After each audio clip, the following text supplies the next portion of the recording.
Notre proclamation ce matin est tirée de 1 Chroniques, chapitre 28, verset 20. Ce sont les instructions que David donna à Salomon pour achever le temple. Elle est à la deuxième personne au singulier, mais nous l'avons adaptée à nous-mêmes. Nous la lirons donc à la première personne du pluriel. Vous comprenez ? C'est l'une des fonctions de la proclamation, c'est de prendre la parole de Dieu comme vous étant adressée à vous personnellement. Fortifions-nous, prenons courage et agissons. Ne craignons point et ne nous effrayons point. Car l'Éternel Dieu, notre Dieu, sera avec nous. Et il ne nous délaissera point, et il ne nous abandonnera point, jusqu'à ce que tout l'ouvrage pour le service de la maison de l'Éternel soit achevé. Amen. Nous allons poursuivre notre étude des 6 doctrines fondamentales listées dans Hébreux, chapitre 6, versets 1 et 2. Nous avons vu les 3 premières, la repentance des œuvres mortes, la foi en Dieu et la doctrine des baptêmes. En rapport avec la doctrine des baptêmes, j'ai souligné que le Nouveau Testament indique qu'il y a 3 types de baptêmes. Le baptême de Jean-Baptiste, le baptême chrétien et le baptême du Saint-Esprit.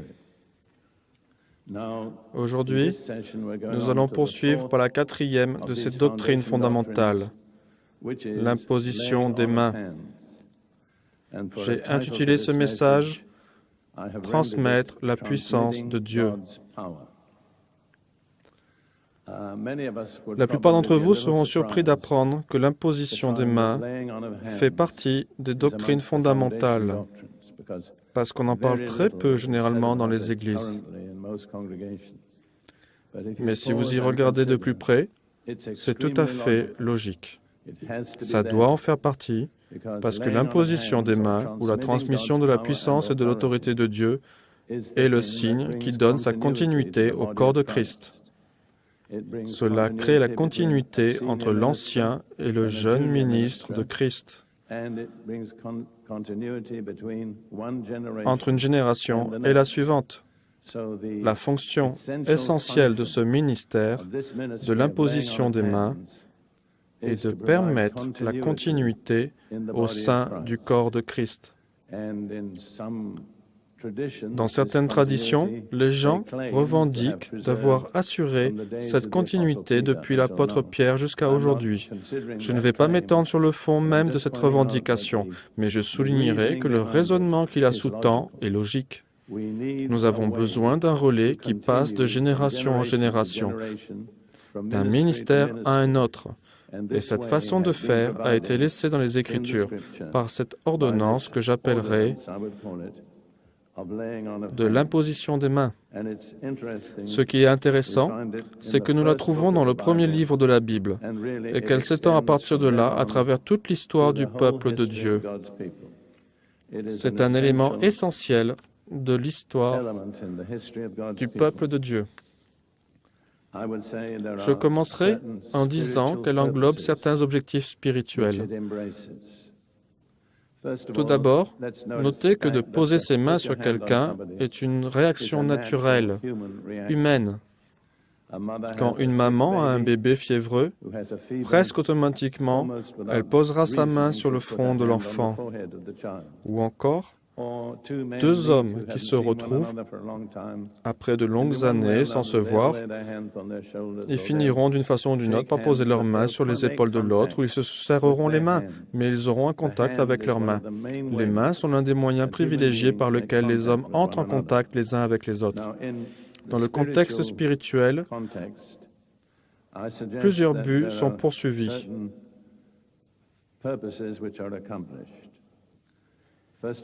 Tout d'abord, transmettre. Dans la Bible, nous trouvons des exemples où l'imposition des mains est utilisée pour transmettre les bénédictions, l'autorité, la sagesse, le Saint-Esprit, un don spirituel ou un ministère. Je vous redonne la liste encore une fois. C'est utilisé pour transmettre les bénédictions, l'autorité, la sagesse, le Saint-Esprit un don spirituel ou un ministère. Ensuite, c'est utilisé pour donner pouvoir à quelqu'un. C'est la façon biblique de déléguer l'autorité à quelqu'un pour un service particulier dans le corps de Christ. Et en tant que tel, c'est une reconnaissance du choix de Dieu.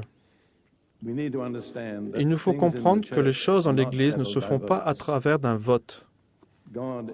Dieu ne peut pas être soumis au vote. Beaucoup d'églises votent pour désigner leur diacre, leur pasteur ou qui que ce soit. Ce n'est vraiment pas biblique. C'est Dieu qui choisit. Jésus a dit à ses apôtres, « Vous ne m'avez pas choisi, c'est moi qui vous ai choisi. » Je crois fermement que c'est le cas pour toute fonction effective, tout ministère et toute nomination au sein de l'Église. Ce n'est pas l'homme qui choisit, mais Dieu. Car Jésus-Christ est la tête de tout ce qui est dans l'Église, qui est son corps. Je ne crois pas que les choix qui sont faits sans l'autorité de Jésus soient valides. Je crois que le fait de désigner quelqu'un n'est pas de faire de cette personne quelque chose, mais de reconnaître ce que Dieu a décidé de faire avec cette personne. Selon moi, si vous êtes dans une réunion afin de choisir un diacre, votre but ne devrait pas être de choisir qui vous voulez comme diacre, mais de déterminer qui Dieu a choisi comme diacre.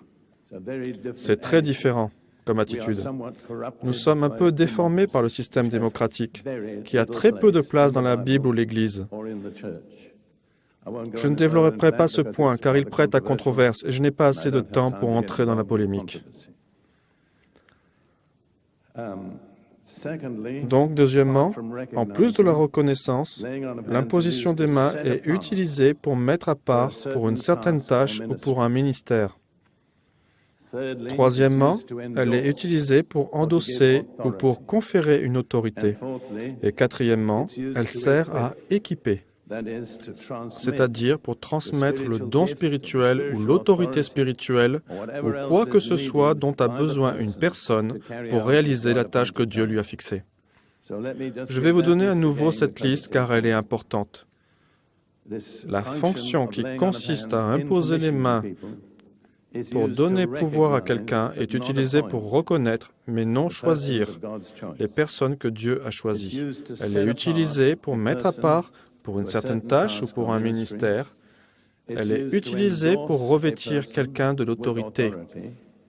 Et elle est utilisée pour équiper quelqu'un de tous les dons ou l'autorité spirituelle dont cette personne aura besoin. Maintenant, regardons quelques exemples. Tout d'abord dans l'Ancien Testament. Nous allons lire dans Genèse chapitre 48, du verset 8 au verset 19. C'est un passage très intéressant. Dans ce passage, Joseph amène ses deux fils à son père Jacob, qui est aussi appelé Israël, afin que Jacob bénisse ses petits-enfants. Je dois dire qu'à part la bénédiction de Dieu lui-même, je pense que la bénédiction que l'on recherche le plus, c'est celle d'un père ou d'un grand-père.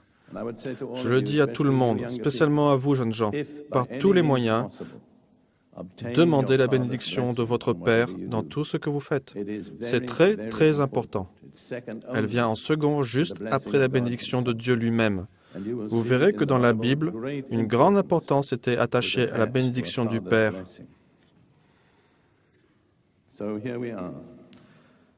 Alors, lisons le verset 8.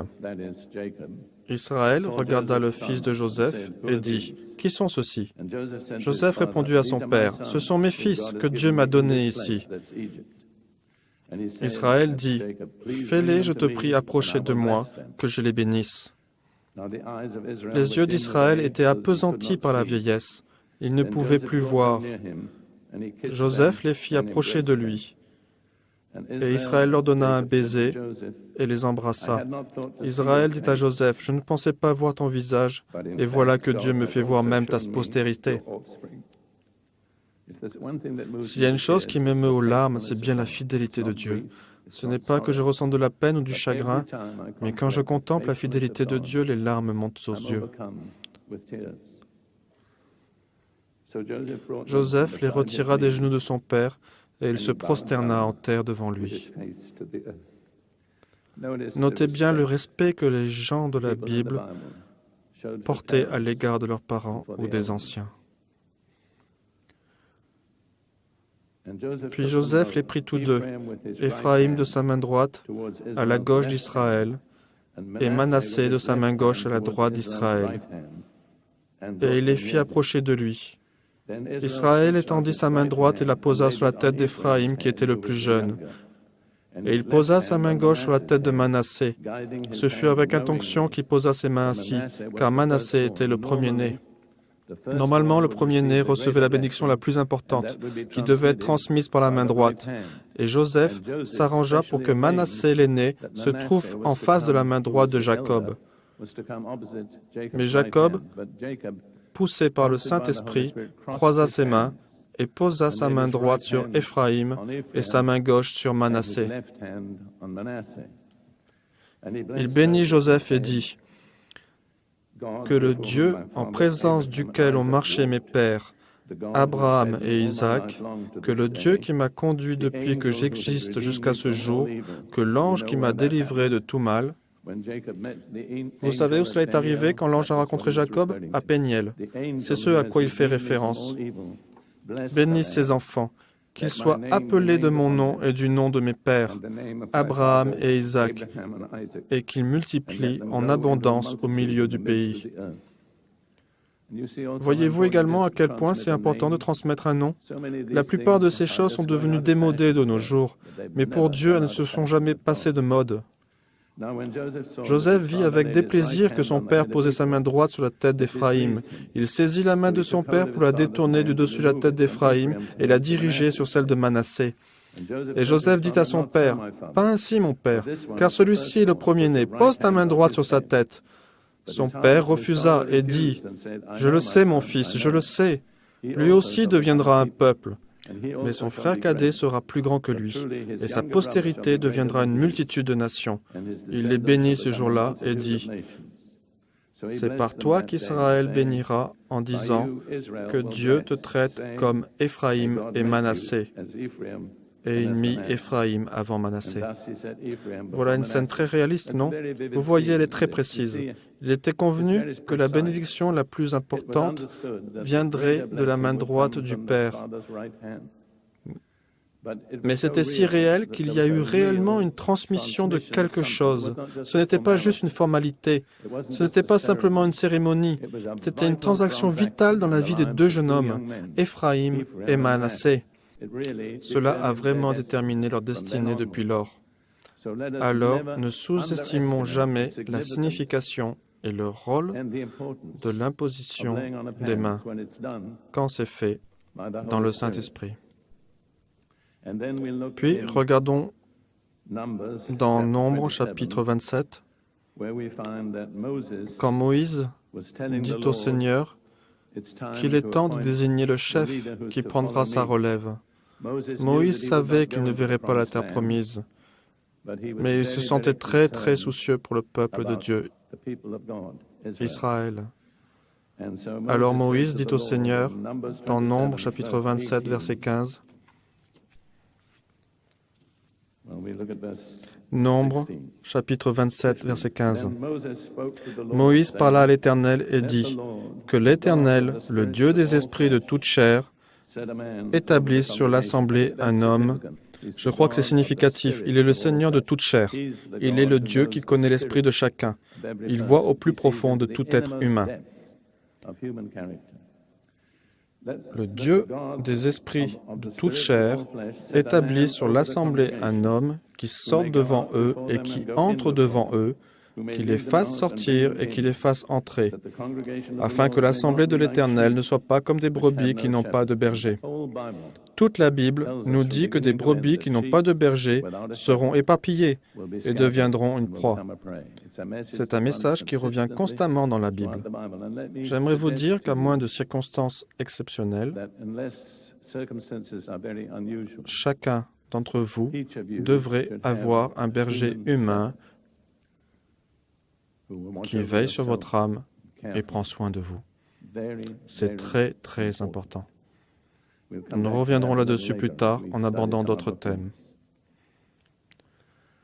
Donc, qu'a répondu Dieu? L'Éternel dit à Moïse, « Prends Josué, fils de Nun, un homme en qui réside l'Esprit, et tu poseras ta main sur lui. Tu le placeras devant le sacrificateur Éléazar et devant toute l'assemblée, et investis-le de l'autorité sous leurs yeux. Et tu lui transmettras un peu de ton autorité. » J'aime bien ce passage. Pas toute ton autorité, car l'autorité de Moïse était unique. Mais donne-lui une bonne portion de ton autorité, car il va en avoir besoin. Tu lui donneras un peu de ton autorité, afin que les enfants d'Israël soient obéissants. Il se présentera devant le sacrificateur Éléazar, qui consultera pour lui le jugement de l'Urim devant l'Éternel.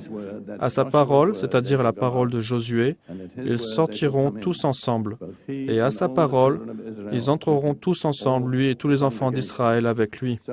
Toute l'assemblée. Moïse fit ce que l'Éternel lui avait commandé. Il prit Josué, il le plaça devant le sacrificateur Éléazar et devant toute l'assemblée. Il posa ses mains sur lui et il lui donna délégation comme l'avait ordonné l'Éternel. Voyez-vous, toute l'Assemblée devait assister à cette transmission de l'autorité de Moïse, celui qu'ils avaient suivi pendant 40 ans, à son successeur. C'était une transaction vitale pour le bien-être de tout le peuple de Dieu. De plus, ce n'était pas juste une cérémonie. Quelque chose arriva vraiment à Josué. Dans Deutéronome, chapitre 34, nous trouvons ce commentaire intéressant. Deutéronome, chapitre 34, verset 9. Il dit, « Josué, fils de Nun, était rempli de l'esprit de sagesse, car Moïse avait posé ses mains sur lui. » Vous voyez ce qu'il a reçu pour l'imposition des mains? Il a reçu l'esprit de sagesse. Ce n'était pas une formalité, ni une simple cérémonie. C'était une vraie transaction. Voyons maintenant un autre exemple de l'Ancien Testament qui se trouve dans 2 Rois, chapitre 13. Il s'agit de la dernière scène du ministère d'Élisée. Et pourtant, ce n'est pas encore vraiment la dernière scène, car souvenez-vous, Élisée mourut et fut enterré, puis une bande de Vandales arriva pour envahir Israël. Et les hommes qui s'apprêtaient à enterrer l'un des leurs durent jeter le corps dans le sépulcre d'Élisée et s'enfuir. Quand l'homme toucha les os d'Élisée, il ressuscita. C'est incroyable, non? C'est quand même merveilleux que la puissance de Dieu puisse être transmise de façon si différente et si étrange. Lisons maintenant dans 2 Rois, chapitre 13, verset 14. Élisée était atteint de la maladie dont il mourut. C'est ainsi, comme je pourrais dire, les choses ne sont pas comme vous l'attendez. Il mourut de maladie, et pourtant, ses os étaient tellement chargés de la puissance de Dieu que lorsqu'un cadavre entra en contact avec ses os, il ressuscita. Vous ne pouvez pas expliquer cela. Il y a des choses que vous ne pouvez pas expliquer. Je vais vous raconter quelque chose très brièvement, car j'en ai assez de ces gens qui vont toujours expliquer ce que Dieu fait. En Afrique du Sud, il y a quelques années, Ruth et moi étions en train d'exercer notre ministère dans une église des Assemblées de Dieu, et le pasteur adjoint, un jeune homme, avait joué au squash, était tombé et s'était fait 4 fractures du bras.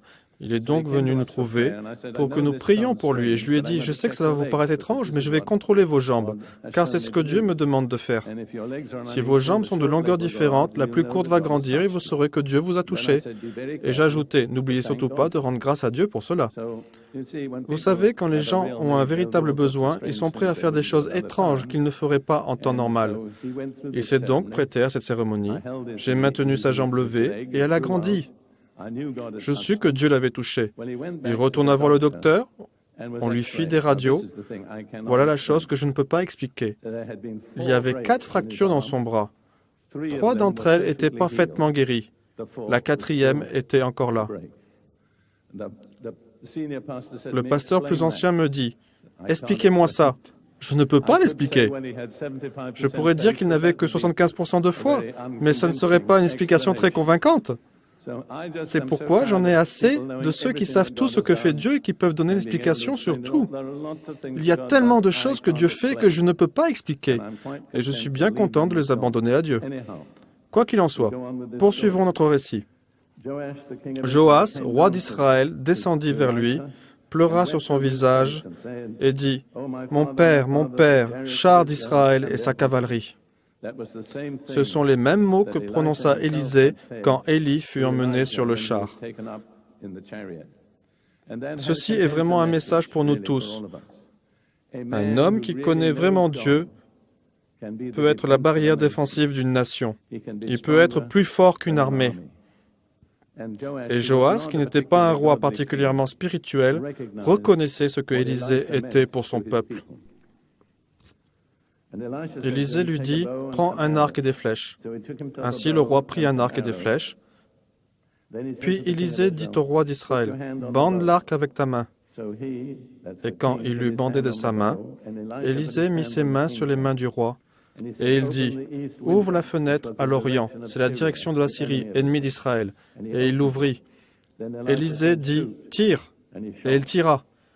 Élisée dit, « C'est une flèche de délivrance de la part de l'Éternel, une flèche de délivrance contre les Syriens. Tu battras les Syriens à Aphek jusqu'à leur extermination. » Et nous lisons plus loin qu'il frappa le sol 3 fois avec ses flèches, et 3 fois il vainquit les Syriens. Élisée fut irrité contre lui, car il aurait dû frapper le sol plus longtemps. Mais ce que je veux souligner, c'est que c'est la pose des mains d'Élisée sur les mains du roi quand il tira avec l'arc qui permit cela. À nouveau, nous voyons que c'est dans le royaume spirituel, mais ça montre que quelque chose de réel a lieu quand une personne impose les mains sur quelqu'un d'autre. Maintenant, tournons-nous vers le Nouveau Testament. Je voudrais examiner les finalités proposées dans le Nouveau Testament pour l'imposition des mains. Tout d'abord, apporter la guérison aux malades. Jésus dit, au moment où il les mandate pour Dieu, dans Marc 16, versets 17 et suivants, « Voici les miracles qui accompagneront ceux qui auront cru. Et le 5e signe fut, ils imposeront les mains aux malades, et les malades seront guéris. » En d'autres termes, imposer les mains aux malades était une autre façon d'apporter la guérison aux malades. Dans Jacques, chapitre 5, versets 14 et 15, se trouve une autre ordonnance. Il est dit, « Quelqu'un parmi vous est-il malade? Qu'il appelle les anciens de l'Église, et que les anciens prient pour lui, en loignant d'huile au nom du Seigneur. » Tout ceci est la même chose. Ils doivent prier pour lui, lui imposer les mains, mais aussi loindre d'huile. Et l'huile, vous le savez certainement, est un symbole du Saint-Esprit. L'huile ne produit pas la guérison, mais elle permet la libération du Saint-Esprit au travers du corps de la personne. Maintenant, je voudrais juste faire une suggestion. Quelle est la différence entre imposer les mains et faire l'onction d'huile? Je pense, et ceci n'est qu'une explication approximative, que l'imposition des mains sans l'onction d'huile était destinée aux personnes qui n'étaient pas membres de l'Église. Mais pour les membres de l'Église, l'ordonnance prévoyait l'onction d'huile. Et j'aimerais souligner à nouveau que le Nouveau Testament indique que normalement, tout croyant devrait faire partie d'une Église. Car il est dit, « Y a-t-il quelqu'un de malade parmi vous, chrétiens, qu'il appelle les anciens, et que les anciens prient pour lui, en loignant d'huile au nom de Jésus. » Si vous allez dans une église le dimanche matin et que vous allez dans une autre église le dimanche après-midi, les anciens de quelle église allez-vous appeler pour cela? Et s'il n'y a pas d'anciens appelés, comment allez-vous faire quand vous serez malade? Vous voyez ce que je veux dire? En d'autres termes, le Nouveau Testament ordonne, à de rares exceptions près, que tout croyant sera membre d'une Église, sera connu de son pasteur, reconnaissant son autorité et ayant reconnu le ministère de l'autorité. Laissez-moi ajouter encore une chose. Ce n'est pas sur le même sujet, mais dans l'Apocalypse, chapitres 2 et 3, il y a 7 lettres envoyées. Elles sont envoyées à 7 églises. Seulement aux églises. Quiconque n'était pas dans l'église ne recevait pas le message. Je sens que Dieu veut que j'attire votre attention là-dessus. Je sens que quelques-uns d'entre vous sont comme des boucs sauvages qui vont loin en tête du troupeau et qui n'ont pas de berger. C'est une situation dangereuse. Cela vous rend humble que de se soumettre à l'autorité d'un homme. Mais Dieu bénit les humbles et il résiste aux orgueilleux. Il vous faut faire un choix. Il existe des exceptions. Il y a des cas où ceci ne s'applique pas. Ne soyez pas une exception si vous êtes censé faire partie de la règle.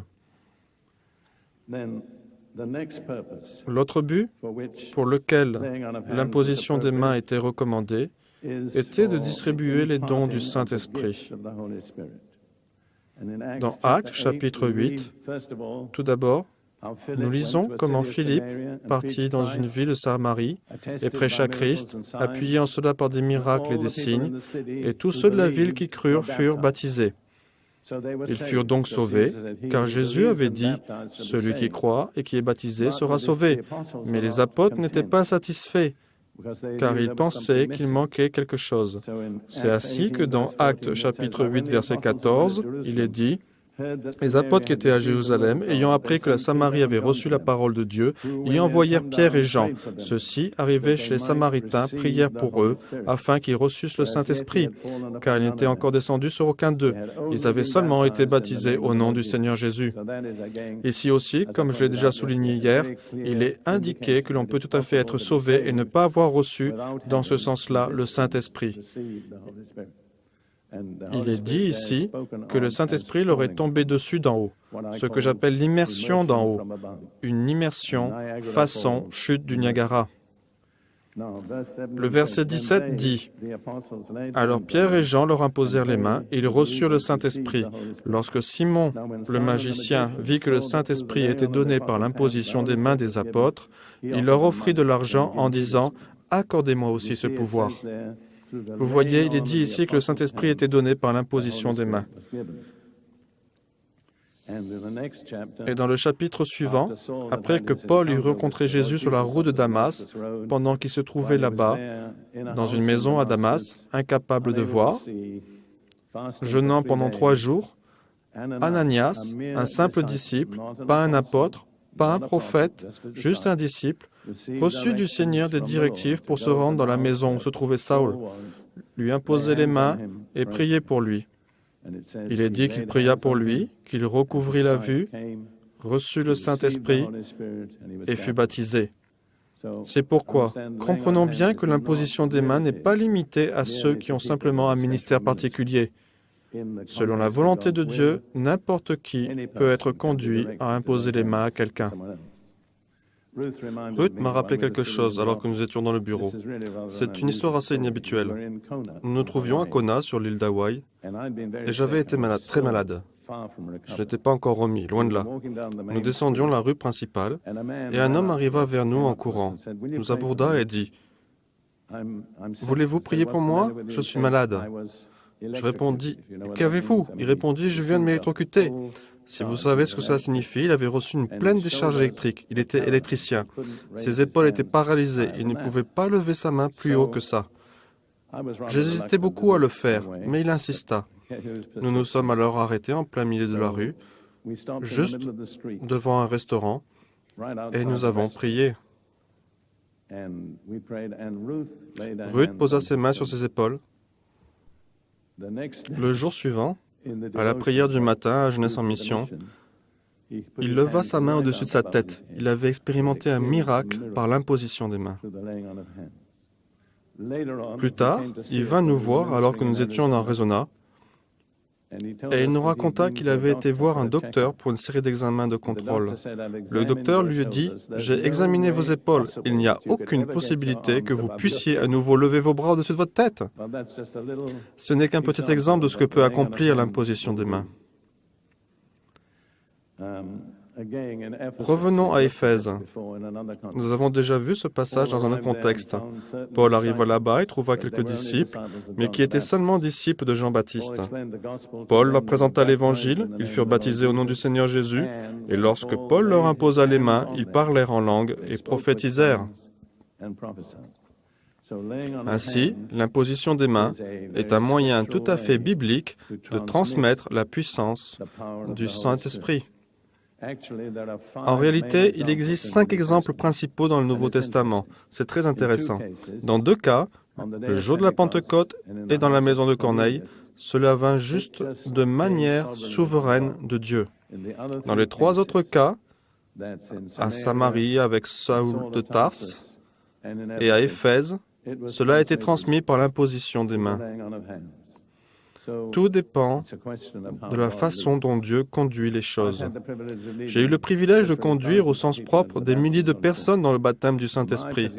Ma force particulière est d'amener les personnes à croire que si elles cherchent le Seigneur, elles recevront. J'impose les mains à des personnes, mais ce n'est pas une habitude. Et je peux témoigner que par la grâce de Dieu, j'ai vu des milliers de gens recevoir directement du Seigneur. Nous allons poursuivre. L'autre but de l'imposition des mains est de déléguer l'autorité à des serviteurs de l'Église, que l'on appelle parfois des diacres. Je me demande parfois comment certaines églises évolueraient si on leur disait que le sens grec du mot diacre signifie serviteur. Parce que dans certaines églises, le conseil des diacres est investi de beaucoup d'autorité. Qu'est-ce que ça donnerait si on l'appelait le conseil des serviteurs ? Quelques mots de notre vocabulaire ne sont pas tout à fait bien à leur place. Un jour, Ruth et moi étions en voyage pour nous rendre au Pakistan et nous devions passer par le contrôle de l'immigration. L'homme qui était là, un Pakistanais, me dit « Que faites-vous » Comme c'était un pays musulman, je me dis que je devais faire un peu attention. Je finis par répondre « Je suis ministre ». Je me disais que c'était un mot suffisamment sûr et que la plupart des gens ne comprennent pas.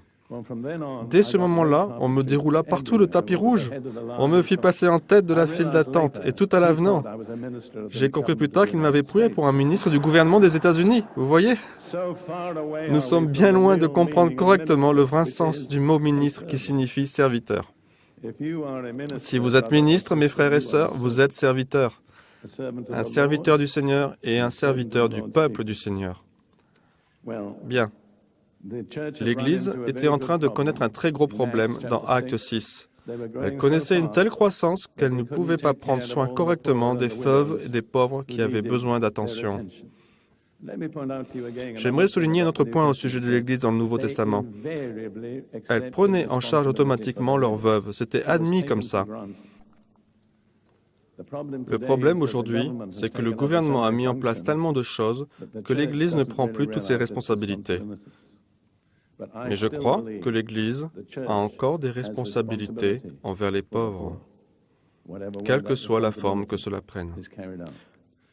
Les croyants sont donc venus vers les apôtres et dire « Il y a un problème, nos veuves sont négligées. » Alors les apôtres répondirent « D'accord, nous allons prendre des mesures. » C'est une situation assez cruciale. Les 12 apôtres convainquaient l'Assemblée et dirent « Il n'est pas convenable que nous laissions la parole de Dieu pour servir aux tables. C'est pourquoi, frères, choisissez parmi vous 7 hommes, de qui l'on rende un bon témoignage, qui soit plein d'Esprit Saint et de sagesse, et que nous chargerons de cet emploi. Et nous continuerons de nous appliquer à la prière et au ministère de la parole. » Quel est le mystère apostolique ? La prière et le ministère de la parole. Ce n'est pas l'administration. Ils dirent, nous pouvons désigner d'autres personnes pour l'administration, car il ne nous faut pas dévier de nos responsabilités. Ils dirent donc, trouvez 7 hommes parmi vous que vous connaissez. Et chacun d'eux devait être rempli du Saint-Esprit. Pas un diacre n'était responsabilisé dans l'Église primitive s'il n'était pas rempli du Saint-Esprit. C'était ça la sagesse des apôtres, car ils allaient avoir à gérer les finances. Ils ont donc laissé l'Assemblée choisir les hommes, puis ils ont entériné ce choix, les ont ordonnés et les ont placés dans leurs fonctions. Mais après cela, l'Assemblée ne pourrait jamais se plaindre de ces hommes, car c'était eux qui les avaient choisis. Vous voyez la sagesse de Dieu ? Alors il est dit qu'ils amenèrent ces hommes face aux apôtres, et après avoir prié, ils leur imposèrent les mains. Ils étaient en train de les ordonner. Si vous voulez utiliser le mot diacre, vous pouvez, mais le mot diacre n'est pas utilisé ici. Je préférerais dire ceux qui aident. Les apôtres avaient dit, nous sommes tellement surchargés que nous avons besoin d'avoir des aides. La position d'un aide était très, très importante. Il est intéressant d'examiner ce qui arriva à 2 d'entre eux. Étienne devint le premier martyr et Philippe devint l'évangéliste reconnu par Dieu. C'est pourquoi, frères et sœurs, si vous commencez dans la position d'un serviteur, gardez en mémoire que cela peut être aussi la première étape de quelque chose d'autre. En fait, si vous ne commencez pas par être un serviteur, vous ne serez jamais vraiment appelé à quelque chose de plus grand, car Dieu ne donne de l'avancement qu'à ceux qui commencent au bas de l'échelle. L'autre but de l'imposition des mains est d'envoyer les apôtres. Je ne sais pas si certains d'entre vous pensent qu'il n'y a que 12 apôtres dans le Nouveau Testament. Ce n'est pas le cas. J'ai en compté environ une vingtaine d'hommes qui furent appelés apôtres. Il y a eu les 12 apôtres fondateurs, puis il y a eu d'autres apôtres qui furent mentionnés nominativement. Nous allons examiner certains d'entre eux. Dans Acte 13, il est parlé de l'église d'Antioche, qui était sous bien des aspects une église modèle. En fait, d'une certaine façon, elle était même en passe de supplanter l'église de Jérusalem, qui s'enferrait dans ce que j'appellerais un regard nombriliste. Vous savez, c'est l'un des problèmes les plus répandus dans l'Église aujourd'hui. Les églises sont si focalisées sur elles-mêmes qu'il leur reste très peu de temps pour s'occuper de leur vrai travail, qui est de prêcher l'Évangile à ceux qui n'en ont jamais entendu parler. Mais les gens d'Antioche avaient une toute autre vision. Et ceci est très important. Acte 13, en commençant au verset 1, il y avait dans l'église d'Antioche des prophètes et des docteurs. 5 sont mentionnés. Barnabas, Simon, appelé Niger, Lucius de Cyrène, Mahanem, qui avait été élevé avec Hérode, et Saul, qui prit plus tard le nom de Paul. Si vous pouvez croire pour les prophètes et les docteurs, alors la voie est ouverte pour les apôtres. Je vous montrerai comment. Pendant qu'ils servaient le Seigneur, je crois que la version Sommer dit qu'ils adoraient le Seigneur. C'est très important. J'aborderai ce point plus tard. Adoration est si souvent le mot-clé. Pendant qu'ils adoraient le Seigneur, le Saint-Esprit dit « Mettez-moi à part Barnabas et Saul pour l'œuvre à laquelle je les ai appelés. » Notez que le Saint-Esprit s'exprime en tant que Dieu. « Mettez-moi à part ces 2 hommes. » Comment pensez-vous que le Saint-Esprit disait cela? Pensez-vous qu'il s'agissait d'une voix sans corps ou qu'elle s'exprimait au travers d'un des 5 hommes? Vous pouvez avoir votre propre opinion. Quant à moi, je pense qu'il s'agissait d'une parole prophétique. Puis, ayant jeûné et prié, je suis un grand adepte du jeûne et de la prière. Je n'ai pas le temps d'aborder ces choses-là, mais beaucoup de choses dans l'Église ne pourront pas arriver tant qu'on ne sera pas mis à jeûner et à prier. C'était la 2e fois qu'ils jeûnaient. Ils étaient déjà dans le jeûne quand ils reçurent ce message. Après avoir jeûné et prié, ils leur imposèrent les mains et les laissèrent partir. Ils les envoyèrent. Notez bien qu'ils n'ont pas choisi le jeune responsable de la jeunesse, ce que font certaines églises. Ils ont choisi les 2 plus qualifiés. Ils ont envoyé les meilleurs. La promotion au ministère missionnaire vient du haut, pas du bas. Là encore, l'Église a beaucoup à apprendre aujourd'hui. Les gens qui sont missionnaires, ou quel que soit le titre que vous leur donnez, ne sont pas des personnes ayant un ministère de peu d'importance, un ministère modeste. Ils doivent être les meilleurs choisis par Dieu. Mais nous nous trompons en portant l'accent sur notre façon de fonctionner en interne. Et nous sommes tellement absorbés par nous-mêmes que nous avons vraiment perdu la vision du Seigneur. J'espère que vous me pardonnerez de dire cela, mais j'affirme que beaucoup de ceux qui appartiennent à l'actuel mouvement de l'Esprit dans quelques pays sont comme des astronomes au temps de Ptolémée. Si vous connaissez un peu l'astronomie, moi je n'y connais pas grand-chose, mais Ptolémée a été convaincu que le Soleil tournait autour de la Terre. Puis arriva Copernic et il dit « Ça ne se passe pas comme ça, c'est le contraire. C'est la Terre qui tourne autour du Soleil. » Et ce qui est assez typique, l'Église a voulu mettre à mort Copernic pour avoir affirmé cela. Il a échappé de peu à l'exécution. Pourquoi l'Église était-elle si furieuse? Car cela était contraire à ses traditions. Pour moi, beaucoup de chrétiens vivent encore au temps de Ptolémée. Ils croient encore que le Fils, Dieu, tourne autour de nous. Ils n'ont pas encore compris que c'est l'inverse. C'est nous qui tournons autour du Fils. Jésus n'est pas là pour notre bénéfice. Nous sommes là pour sa gloire. Vous n'avez qu'à regarder le nombre de chants que nous chantons qui sont entièrement focalisés sur ce que Jésus a fait pour moi. C'est merveilleux, mais c'est moins important que ce que nous avons à faire pour lui. C'est là qu'est le point important. Quoi qu'il en soit, cette Église envoya ses 2 meilleurs hommes. Lorsqu'ils furent envoyés, ils étaient prophètes et enseignants. Mais si vous continuez à lire au chapitre suivant des Actes, au chapitre 14, il est dit à un moment au sujet de ces 2 hommes, « La population de la ville se divisa, les uns étaient pour les Juifs, les autres pour les apôtres. » Puis au verset 14, il est dit, « Les apôtres Barnabas et Paul, ayant appris cela, ils étaient ainsi devenus des apôtres. » Comment étaient-ils devenus des apôtres? En ayant été envoyés par une Église sous la direction du Saint-Esprit. Voyez-vous, le sens du mot apôtre est celui qui est envoyé au dehors. Si vous n'avez pas été envoyé au dehors, vous n'êtes pas apôtre. Voilà donc 2 hommes qui ne faisaient pas partie des 12 apôtres, Paul et Barnabas, et qui sont maintenant appelés apôtres. Comment sont-ils devenus apôtres? En étant choisis par le Saint-Esprit. Comment ont-ils entendu la voix du Saint-Esprit? Ils étaient en train de prier, de jeûner et d'adorer. Et quand les responsables de l'Église procéderont ainsi, alors nous verrons émerger des apôtres.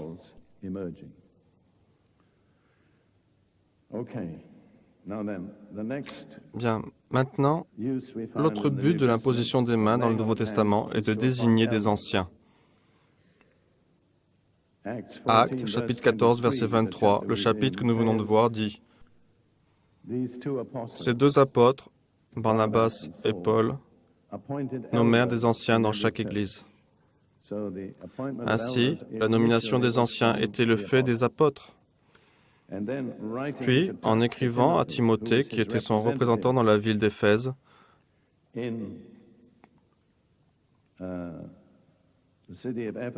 Paul dit,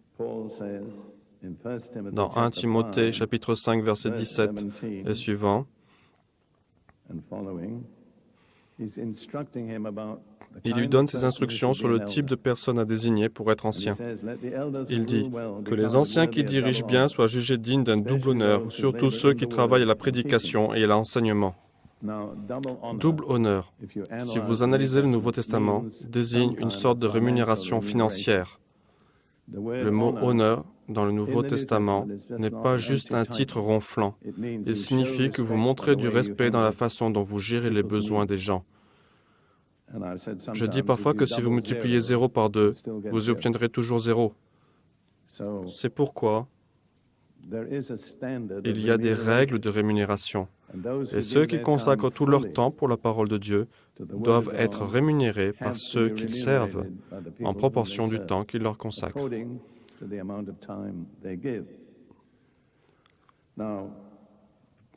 Paul poursuit sur la question des anciens au verset 19. Ne reçois pas d'accusation sur un ancien, si ce n'est sur la déposition de 2 ou de 3 témoins. Ceci est très important. Soyez attentifs, s'il vous plaît. Ne recevez pas une accusation contre un homme qui a une position d'ancien, à moins que ceci ne soit soutenu par le témoignage d'au moins 2 personnes. J'ai vu tant de cas où des hommes de Dieu ont été diffamés, et les gens se sont joints à ces calomnies sans même exiger 2 ou 3 témoignages. Ne faites jamais une chose pareille. Car l'une des façons les plus utilisées par Satan pour attaquer les hommes qui sont dans le ministère est de susciter de fausses accusations contre lui. Voici la protection. Ne recevez pas une accusation contre un ancien, à moins que cela ne soit soutenu par au moins 2 et même mieux, 3 témoignages oculaires. Beaucoup de choses dans l'Église changeraient si nous appliquions cette règle. Paul poursuit dans le même chapitre, au verset 21, « Je te conjure devant Dieu, devant Jésus-Christ et devant les anges élus, d'observer ces choses sans prévention et de ne rien faire par faveur, ce qui n'a pas sa place dans le royaume de Dieu. » Puis il dit, « N'impose les mains à personne avec précipitation, et ne participe pas au péché d'autrui. Toi-même, conserve-toi pur. Il dit ceci dans le contexte de la question des anciens. C'est pourquoi quand il dit « n'impose pas les mains à quiconque avec précipitation », cela signifie « ne désigne pas un ancien dans la précipitation ». Fais bien attention d'être dans la pensée de Dieu. Veille bien à ce que cet homme ait les qualifications requises. Car je dis bien souvent qu'il est plus facile d'imposer les mains sur quelqu'un que de les désimposer. Une fois que vous avez désigné un ancien, c'est affreusement compliqué de lui retirer ses fonctions si vous vous êtes trompé dans votre choix. C'est pourquoi Paul dit à Timothée de faire très attention.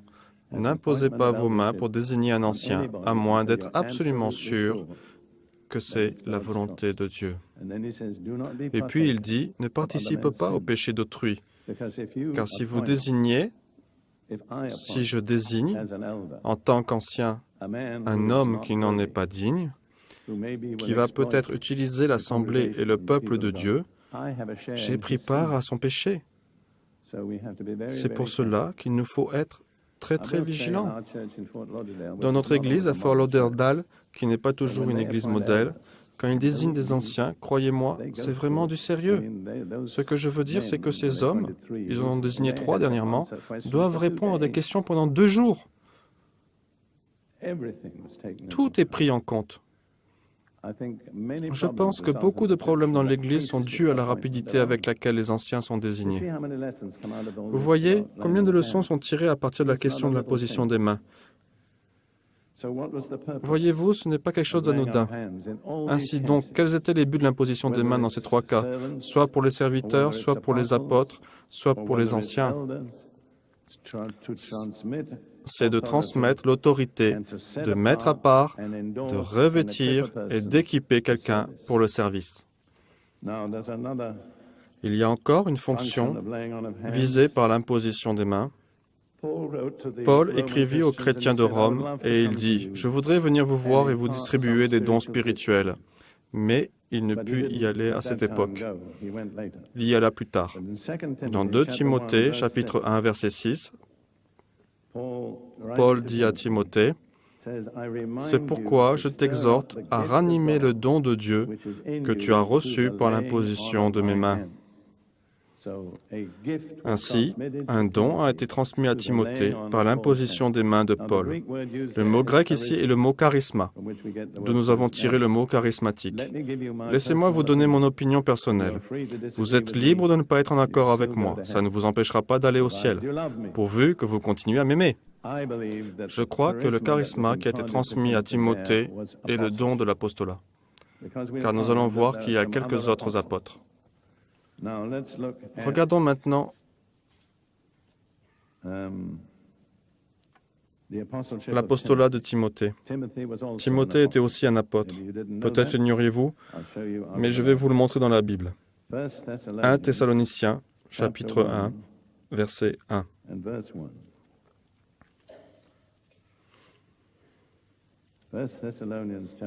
1 Thessaloniciens, chapitre 1, verset 1. La lettre est écrite par 3 hommes, ce qui était assez normal dans le Nouveau Testament. Paul, Sylvanus, une autre forme du nom Silas, et Timothée à l'église de Thessalonique. Voici les rédacteurs de la lettre. Pas seulement Paul, mais Paul, Silas et Timothée. Puis, au chapitre 2 de cette lettre, verset 6,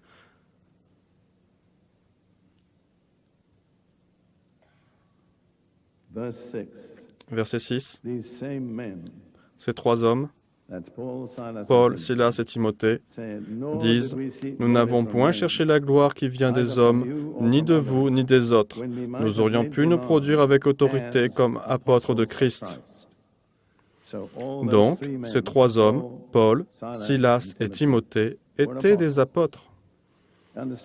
Vous voyez, le ministère de l'apostolat n'est pas attaché seulement à une époque, car Dieu dit dans Éphésiens 4 qu'il a mis les apôtres dans l'Église jusqu'à ce que nous arrivions tous à l'unité de la foi.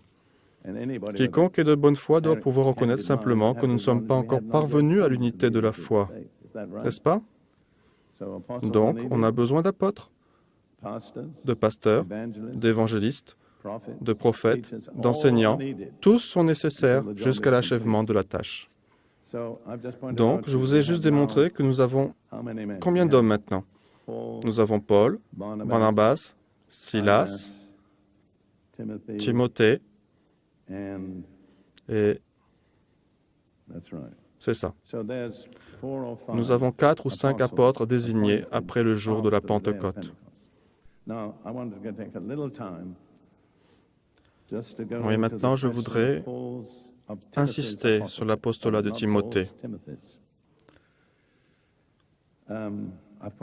J'ai attiré votre attention sur le fait que Timothée était appelé apôtre.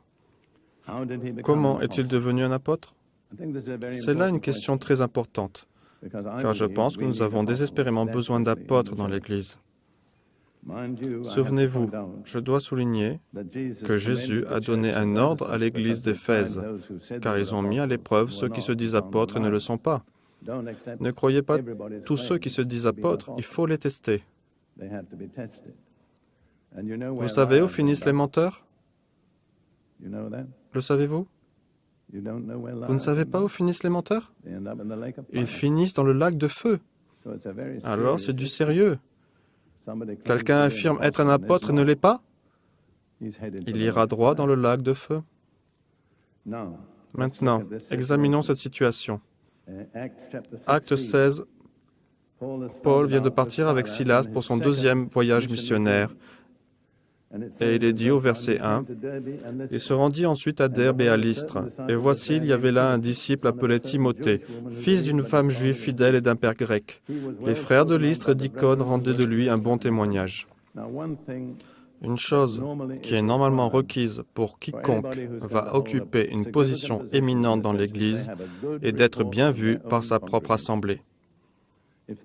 Si sa propre assemblée ne peut pas parler de lui en bons termes, ce que d'autres disent n'a vraiment pas beaucoup d'importance. Il y a quelques années, j'étais dans une situation où une dame nous avait été envoyée de Suède, alors que nous vivions à Jérusalem, pour nous épauler. Ma première femme, Lydia, qui était quelqu'un de très pointu, lut de bout en bout tous les courriers de recommandation qui étaient nombreux. Elle remarqua qu'il en manquait une. Il n'y avait aucune recommandation de sa propre Église. Nous l'avons prise avec nous et nous l'avons amèrement regrettée. Elle fut une source de bien des problèmes. C'est pourquoi je voudrais vraiment que vous reteniez cette leçon capitale. Quand vous choisissez quelqu'un, le plus important est le témoignage de ceux qui ont vécu avec la personne, qui ont travaillé avec elle, qui la connaissent. S'ils ne peuvent la recommander, aucune autre recommandation n'est vraiment utile. Mais les anciens des églises où il avait été ministre et avait vécu rendaient un bon témoignage de Timothée. Alors, Paul le prit avec lui et lui dit, « Tu pars avec moi. » Et nous lisons, un peu plus loin, soyons très attentifs à cela, dans 1 Timothée chapitre 4, verset 14, 1 Timothée chapitre 4, verset 14, Paul dit à Timothée, « Ne néglige pas le don qui est en toi et qui t'a été donné par prophétie, avec l'imposition des mains de l'assemblée, des anciens. » Ma conclusion est que une parole prophétique a été donnée disant que Timothée devait partir avec Paul et Silas. Sur la base de cette parole prophétique et parce qu'ils connaissaient son caractère, les anciens là-bas imposèrent les mains à Timothée et l'envoyèrent. Il reçut le don ou le charisme de l'apostolat.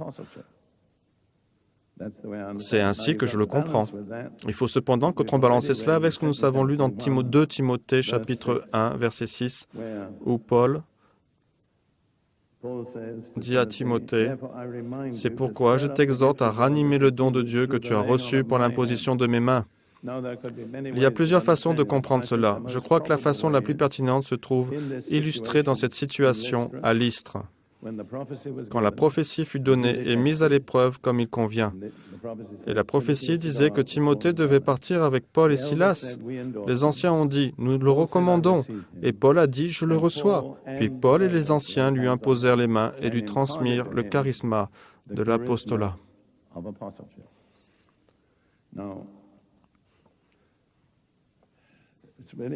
Il est très important de noter que la prophétie était très significative. Soit une prophétie est significative, soit on perd son temps. Dans 1 Timothée chapitre 1, verset 18, en écrivant à Timothée, il est dit « Le commandement que je t'adresse, Timothée, mon enfant, selon les prophéties faites précédemment à ton sujet, c'est que d'après elles, tu combattes le bon combat. » Voilà un vrai but de la prophétie, c'est d'encourager une personne qui va devoir affronter l'opposition et être sûr que Dieu vous a réellement choisi. J'ai parlé de ce petit incident dans mon livre « L'imposition des mains » qui s'est passé ici en Nouvelle-Zélande. Un homme de Dieu, assez connu en Nouvelle-Zélande, dont je tairai le nom, reçut une prophétie à son sujet alors qu'il était aux États-Unis, lui disant d'accomplir une certaine tâche. Il était très découragé et prêt à tout laisser tomber. Puis il a lu cela et a dit « Je vais continuer » en m'appuyant sur les prophéties. Je vais vous dire de qui il s'agit, c'est Dave Short. Ce fut vraiment l'un des détonateurs qui le lança dans son ministère qui a maintenant touché cette nation et beaucoup d'autres. Vous voyez comme une prophétie peut être significative quand elle est donnée par le Saint-Esprit. Je dois vous avouer, mes amis, que je suis écœuré par beaucoup de prophéties. Je l'appelle la bonne aventure charismatique. Des gens entrent quelque part, vous imposent les mains et vous disent « vous allez faire ci, vous allez faire ça ». Peut-être, mais dans bien des cas, cela ne se produit pas. La frontière est tenue entre la prophétie et la bonne aventure. Vous savez que les diseurs de bonne aventure peuvent dire la vérité? Vous le savez? Dans Acte 16, c'est une voyante qui est la première reconnue qui étaient Paul et Silas. Avant quiconque dans la ville de Philippe, elle sut que ceux-là étaient les serviteurs du Dieu Très-Haut, qui montrent le chemin du salut. Et pourtant, elle servait Satan. Je veux vous mettre en garde contre ça. Maintenant, je dois traiter, heureusement très brièvement, des dangers et des mises en garde. Je n'ai que quelques minutes devant moi. 2 dangers sont mentionnés. Tout d'abord, se porter garant pour quelqu'un qui n'en est pas digne.